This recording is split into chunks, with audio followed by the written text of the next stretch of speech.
They're making Mondami a mainstream Democrat now. And this party has left the people. These rifle shot bills that you keep hearing about deviates from the goal. Most of the press is on the side of the Democrats. They don't want us to talk about that, but we have to. Okay, guys, we're continuing our saga of debunking MAGA Mike Johnson during every day of this MAGA-led, Trump-led shutdown, and let's see where day 30 takes us. So if you can, take a second, leave us a like on the video. It helps us out a ton. We're trying to get to 30,000 subscribers, and let's just get right to the breakdown. During the last shutdown in 2019, it was the first Trump administration, and they made sure that in the second month of the shutdown, SNAP benefits would go out. They had them sent early. Why do you think they shouldn't do that this time?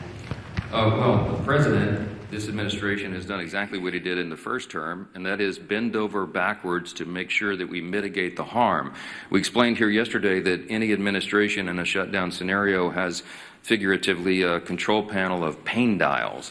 In the Obama administration, 2013, when they shut it down, they turned all the dials to 10. They wanted it to hurt. It's kind of insane. They actually can't answer a single question without going, but Democrats, but Biden, but Obama. I'm convinced he actually doesn't know what happened in Trump's first term because he's not doing any of the same things. It's clear that he better understands his base is kind of going to side with him wherever he goes or whatever he does. And he enjoys playing authoritarian during this. He didn't lay off thousands during his first term. He didn't let food stamps pause.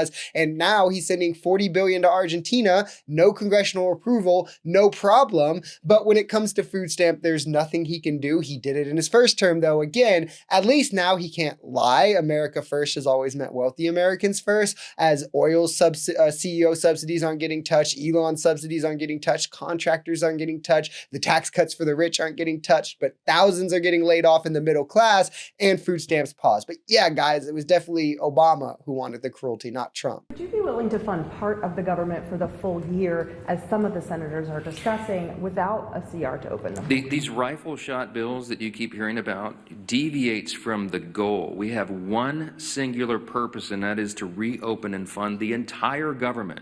The Democrats do not get to shut down the government and then make the decision on who's more important than the other and which little thing they want to fund to relieve their own political pain.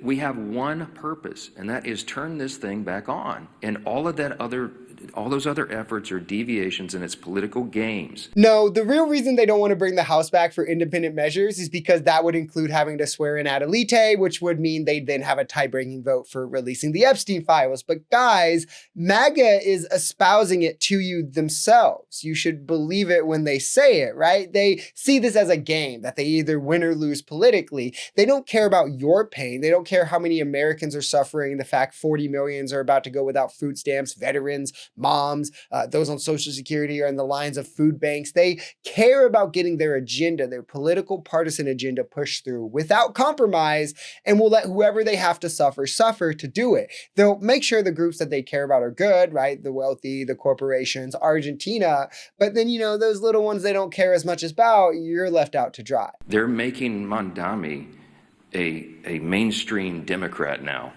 and this party has left the people.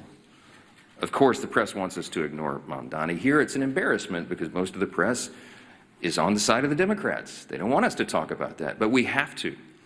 Because by endorsing Mondami, Hakeem Jeffries has endorsed and co-owned his positions, his past statements, his Marxist playbook, and everything else that guy espouses. And so too does every single House Democrat who will be inviting their leader, Jeffries, to their campaigns and to their districts next year. I mean, hey, guys, you don't have to make me like Jeffries and the House Democrats anymore, okay?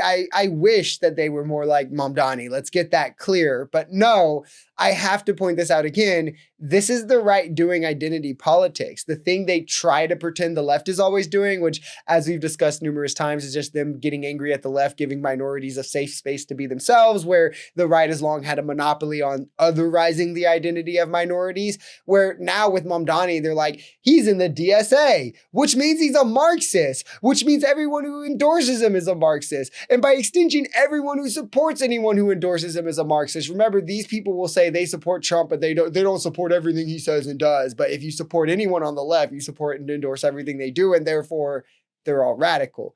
even though none of them are Marxists. Even if any of them were, this logic doesn't play out. And of course, there's the usual racial undertones of being radical because he's Muslim. And then how many times have we played direct clips of him and other MAGA members calling him a jihadist or talking about Sharia law simply because he is Muslim? Like and subscribe. Wait, is that Jack Sparrow? Oh my God, I'm a big fan. I'm Foxy, by the way.